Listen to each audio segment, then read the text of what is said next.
Shriram Samarth. 12 September. नाम अभिमानाचा नाश करते.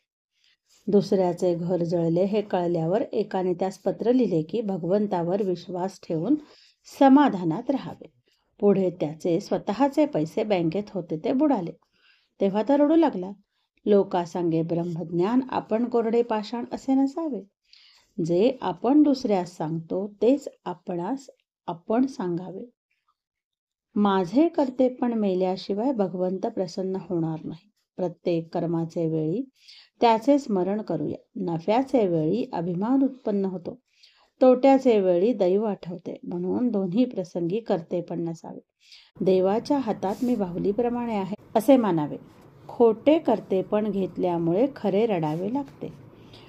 लहान अर्भकाप्रमाणे निरभिमान असावे. मनुष्याचे हाती काही नाही, सर्व रामाचे हाती आहे. यश देणे न देणे तुझ्या हाती आहे असे म्हणून रामास शरण जावे. जगात अनेक शोध लागत आहेत.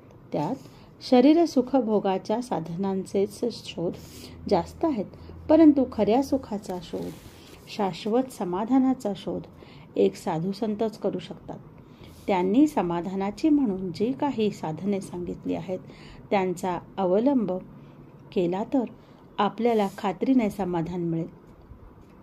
आज आपल्याला समाधान का मिळत नाही तर आपला अभिमान त्याच्या आड येतो. कर्म करीत असताना किंवा केल्यावर त्याबद्दल अभिमान झाला नाही तर आपल्याला भगवंताचे प्रेम लागून समाधानाची प्राप्ती होते यात शंका नाही. किती साध्या गोष्टीत आपला अभिमान डोकेवर काढीत असतो पहा. एक गृहस्थ होते. त्यांना एक मुलगी होती. ती वयात आली होती.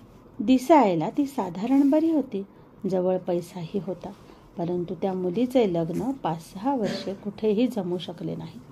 पुढे तिचे लग्न झाल्यावर तो म्हणाला, माझ्या मुलीचे लग्न मी थाटात करून टाकले. त्यावर त्याला कोणी विचारले, मग 2-4 वर्षे आधीच का नाही केलेत? तेव्हा तो म्हणाला, त्यावेळी जमले नाही. मग आता जमले म्हण की. मी केले असे कशाला म्हणतोस? असं अभिमान घालवायला भगवंताला मनापासून शरण जाणे हा उपाय साधू संतांनी स्वतः अनुभवून सांगितला आहे. एकदा माणूस एखाद्या घराण्याला दत्तक गेला की त्याच्या मुलाला काही त्या घराण्याचे नाव लावण्यासाठी पुन्हा दत्तक जावे लागत नाही. तसेच एकदा रामाच्या पायावर डोके ठेवून रामा मी तुझा झालो आणि तू माझा झालास असे अनन्यतेने म्हटल्यावर त्यापुढे होणारे आपले प्रत्येक कर्म हे त्याचेच होईल. ते त्याला अर्पण करण्याची जरुरी नाही. म्हणून होईल ते कर्म त्याचेच मानावे. कोणतेही कर्म अर्पण केले असताना अर्पण करणारा उरतोच तर तसे न व्हावे. आजचे बोधवचन. सत्कर्माने अभिमान मरत नाही. भगवन नामाने आणि सत्संगतीने तो मरतो. जय जय रघुवीर समर्थ. जानकी जीवन स्मरण. जय जय राम. श्रीराम जय राम जय जय राम.